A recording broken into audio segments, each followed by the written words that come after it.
আসসালামু আলাইকুম।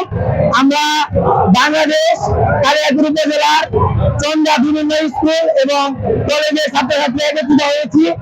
আমরা সবাই জানি ফিলিস্তিনে গাজাবাসীর উপর ইসরায়েলের যে আক্রমণ চলতেছে তা আমরা মুসলিম হিসেবে এখন ফিলিস্তিনের পাশে দাঁড়ানো।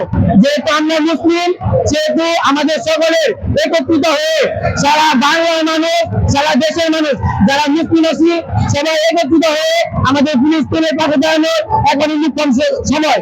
যেহেতু আমাদের মুসলিমের উপর আক্রমণ হচ্ছে, ইসরায়েলি পণ্য বয়কট করবো।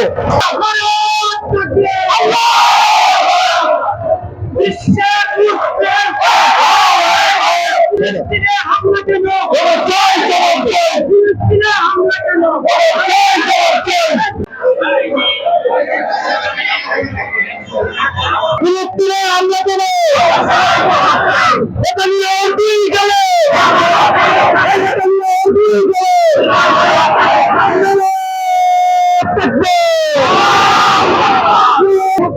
বিশ্ব মুসলিম মুক্ত করো, ফিলিস্তিন মুক্ত করো। ফিলিস্তিনের হামলা কেন? জাতিসংঘ জবাব চায়।